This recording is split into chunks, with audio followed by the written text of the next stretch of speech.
guys, magandang araw. Welcome back to the channel again.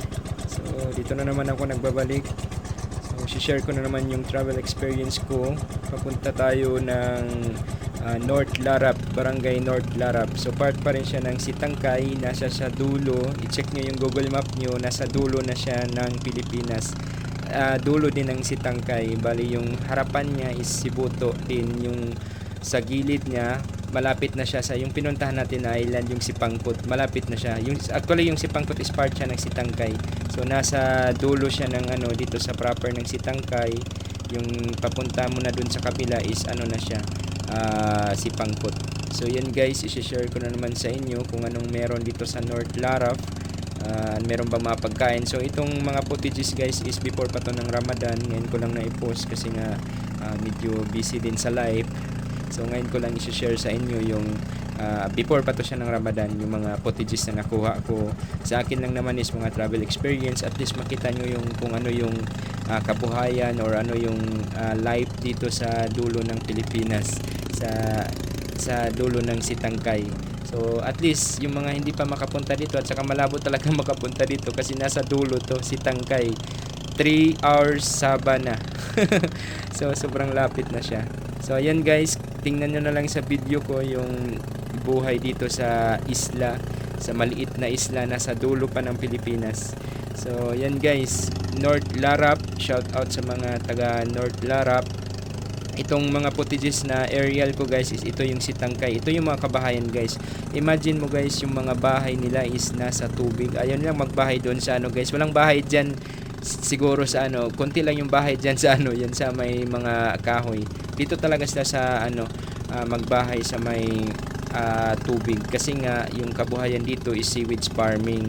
So bali magtatanim sila ng seaweed sa gitna ng dagat, papalakihin tapos ibebenta nila. Kaya ganun yung system nila guys. So ayan na guys, dito na ako sa may North Larap. Enjoy nyo lang yung mga footages dito. Kayo na yung humusga kung ano yung buhay na meron dito. Happy yung mga life dito, physically fit yung mga tao dito. Kasi nga lakad-lakad lang. Sinabi ko na sa inyo, walang sasakyan dito, walang kotse, walang motor. I don't know kung dito sa North Larap meron ba, parang wala. So simpleng pamumuhay lang. So guys, enjoy. North Larap. Pasok na siya pa Sibuto Larap. Ito yung mga kabahayan guys. Barangay North Larap. First time ko. Walking tour lang muna tayo guys. Sightseeing sa mga kabahayan.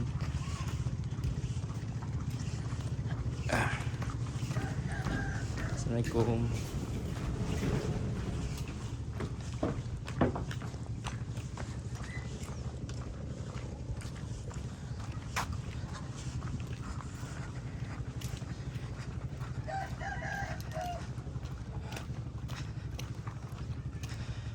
Shout out pala sa mga taga dito, taga North Larap, Sitangkay.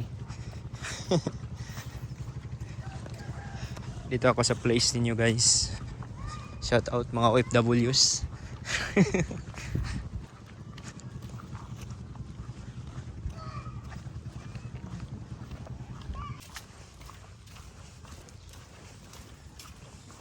Tambulon na sa main gate nila. Third on curfew di guys.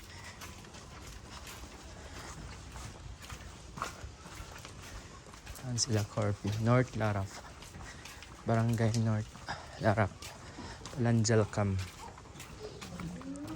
Mga sinama yung tao di guys. Mas Palanjal. Tara hindi ng Joby nun. Tara hindi? Shit ng Joby tasog.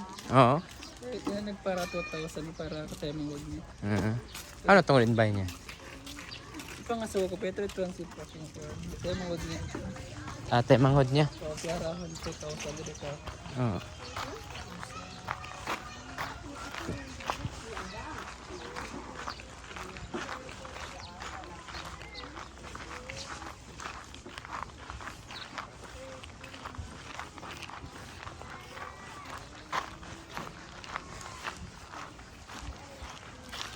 Ikaw.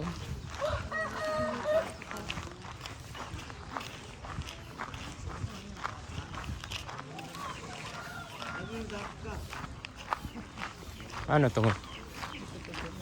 Ito pa doon?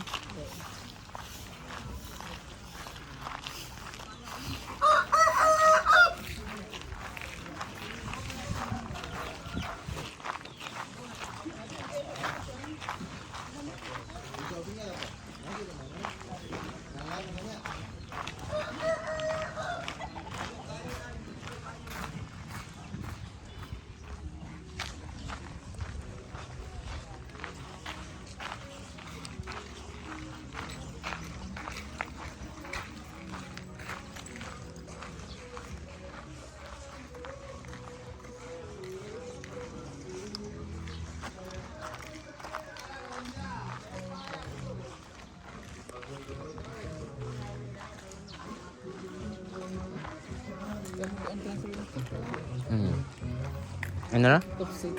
Offset? Why ko pa cancel? Dito na brands.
So ayun guys, pauwi na kami, nabutan kami ng Hunas, mababa yung tubig. Ganito yung system niya pag mababa yung tubig. Bali ito yung highway niya guys, doon sa pinanggalingan namin papuntang poblasyon ng Sitangkay. So meron parang highway din dito guys. 4 lanes, 1 lane. So ayan guys, makikita mo maraming ibon na ganyan, yung mga matataas, yung yung paa. Tapos ganito guys, traffic siya pag pag mababa yung tubig. Kasi may highway sila dito. So ayan guys.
Pangalanan yun.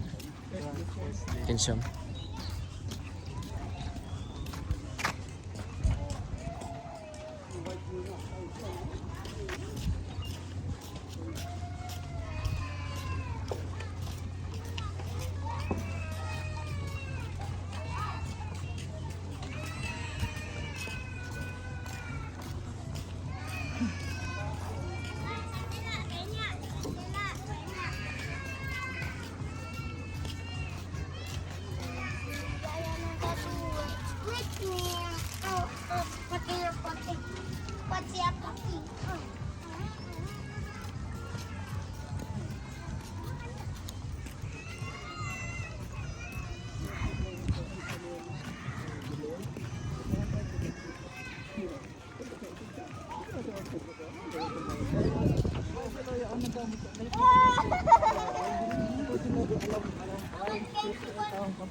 Ako nila.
Bakas branch. Bakas branch ha. Tay para ba niya iabutan ni.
Ako kapag napipit, nabili mo.